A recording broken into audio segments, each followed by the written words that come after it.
Very great. I had this idea some 3 months ago to organize a national prayer conference. But I have been finding it very difficult to put it together because too many political talk about it. But a woman did it, and you had one woman coming to say that a woman is the beginning. Now, any other person who does the same thing, even if we have the initial idea, we are now copycats. But I think my own will come in a bigger, greater way because I'm a man, so I should be able to mobilize more people and more men of God.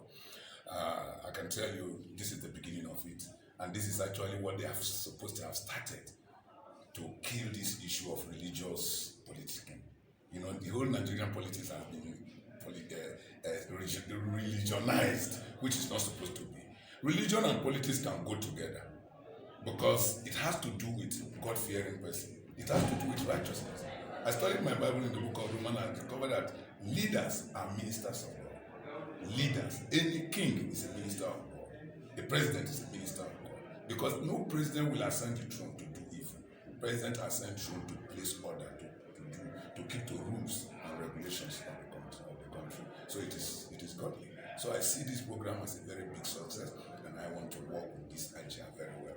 It has no value. Those are just very, very mere people who don't play politics, talk nonsense. As far as I'm concerned, I've been a politician from birth, as I can say, and incidentally, my father is an Isoko man from Delta State, a fisherman who went to kill fish in the northern region and got married to an Islamic girl, and they have been together till my father passed on.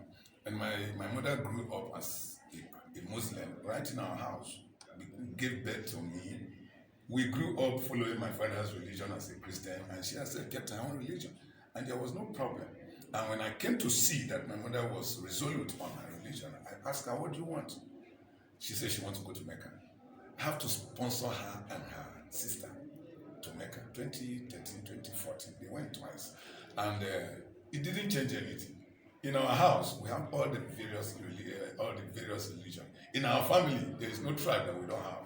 We have Igbo, we have Yoruba, we have all brand. My father has 16 children, and out of the 16, 7 are girls. So what I'm trying to tell you is, religion have never played any bad role in our own family. And I also know that God, who created Nigeria, brought us together, knew that there's going to be diversity in our religion. And this diversity is our strength, as far as I'm concerned. Today, as I was speaking there, you should be able to look at me and smile and say, this is a man who is speaking, and it's so common from Delta State speaking a northern language. So unity in diversity is our strength. Are you getting me? So there is nothing about religion. This Muslim ticket they are so hitting about has no value, as far as I'm concerned. Because you can have a Christian-Muslim ticket and nothing happens. You can have a Christian-Christian ticket. There are Christian governors. Are the states better? There are Muslim president, Muslim governor, Muslim deputy. Are the states better? It doesn't mean anything. What we need is God-fearing, dedicated, focus. Now, I have my own reason for supporting Tinubu, which to some extent you hear people talking about. He is so detribalized. And if you want to talk about religion, Tinubu has 5 children. And I know very well that the 5 children are Christians. What about the wife of Tinubu? She's a pastor. So if a man in a home of 6 or 7, himself is a Muslim, his wife is a Christian, the 5 children are Christian, that home, is he a Muslim home? Is he a Muslim home? I am trying to let people know. But he cannot say it. But people like us who know it can say it.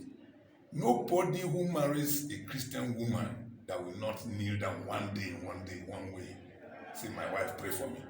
God does not select prayer. The Bible said God is no respecter of man. If any man does his will, whether he's a Muslim or a Christian or a pagan, God will hear his prayer. Before we became Christians, the Bible said Jesus came to die for the ungodly. If the ungodly call on God, does God not answer? If you wear cap like this, you come to inside the bedroom and you want fall, you not go call Jesus. Jesus not go answer because you wear cap. So there is nothing like this religiosity that brings confusion. Religion is supposed to be for unity, oneness, peace, and understanding. Thank you for watching BMC TV. Please watch, like, and subscribe to our YouTube channel.